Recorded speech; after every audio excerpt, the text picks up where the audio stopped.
Je me tourne maintenant vers notre invité Franck Demey, bonsoir. Bonsoir. Alors avec vous, on pourra parler du premier tour des régionales. Je rappelle que vous êtes journaliste, directeur général de TLT également.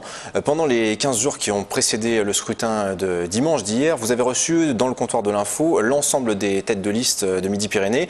Avant d'entrer dans le détail, peut-être un commentaire sur le fait dominant de ce premier tour, l'abstention. Oui, une abstention qui était très attendue par la classe politique et puis par l'ensemble des Français, mais qui s'est malheureusement confirmée.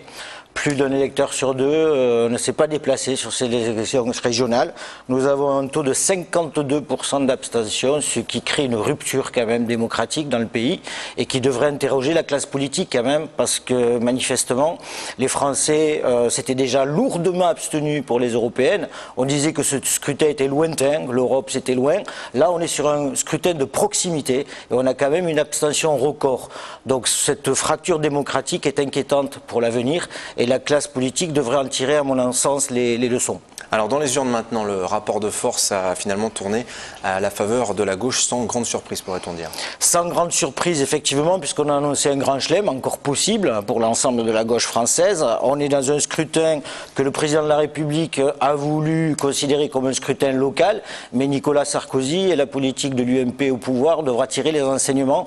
Tous les partis cette semaine vont appeler à la mobilisation pour essayer de faire le plein des voix, mais malheureusement, il n'y a pas beaucoup de réserves de voix, notamment à droite, et cette élection régionale s'est traduite par une poussée énorme du Parti socialiste dans un scrutin intermédiaire, mais qui va poser les premières bases, à mon avis, de négociation pour la présidentielle à venir. Alors dans le détail justement, qu'est-ce que ça donne concrètement ce scrutin? Alors dans le détail, sur les élections régionales en Midi-Pyrénées, Martin Malvy a fait un score plus qu'honorable. Il était certes le président sortant, mais il peut se passer carrément aujourd'hui d'une négociation avec Europe Écologie. Qui réalise un très bon score également. Qui réalise certes un très bon score, mais loin derrière le leadership du Parti Socialiste. Brigitte Barège, elle, a fait un score manifestement bien en deçà de l'UMP au niveau national, avec 21,7% des voix. Et la troisième force politique, effectivement, sur le plan régional, mais aussi national, c'est Europe Écologie. Europe Écologie, quand même, qui avait pris un petit peu, passez-moi l'expression, la grosse tête après les européennes, revoit aujourd'hui ses ambitions à la baisse et manifestement les négociations pour le deuxième tour, je pense que le Parti Socialiste va rester bien droit dans ses bottes et ne va pas lâcher grand-chose. Ça, c'est l'enseignement des trois têtes de liste qui ont passé la barre des 10%. Ensuite, pour Midi-Pyrénées, la surprise est venue du Front National. On pensait qu'il passerait peut-être la barre des 10%. Il la frôle, cette barre des 10%, avec 9,4% des voix.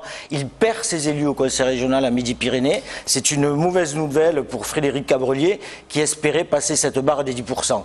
Certes, le Front National évolue à la hausse, revient sur le jeu politique en France, mais pas en Midi-Pyrénées, puisqu'il fait moins de 10%. L'autre enseignement, c'est sur le front de gauche.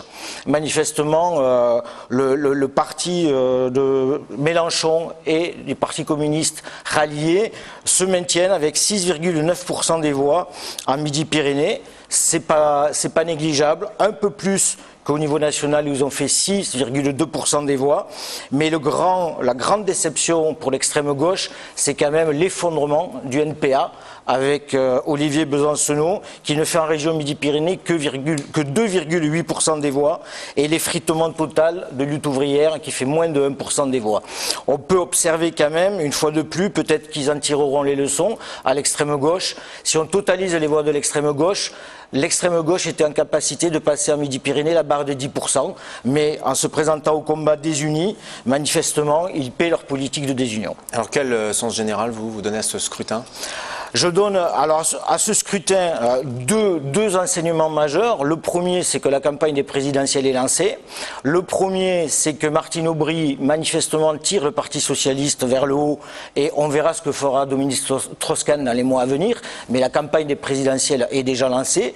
Sur le plan régional, par contre, Martin Malvy est très très bien installé, et manifestement, il lui reste 4 ans de mandat, puisqu'on a une réforme des collectivités territoriales, vous le savez, en 2014, pour prolonger sa politique. Ce week-end, on a perdu un poète, chansonnier, Jean Ferrat. Les politiques devraient bien prendre leçon sur la politique. Ils chantaient l'amour, ils chantaient la révolte. Il ne faudrait pas que le désamour dans les urnes de ce week-end se traduise par une révolte demain au niveau de l'ensemble des citoyens français. Merci Franck Demey. Je rappelle que vous êtes journaliste et directeur général de TLT.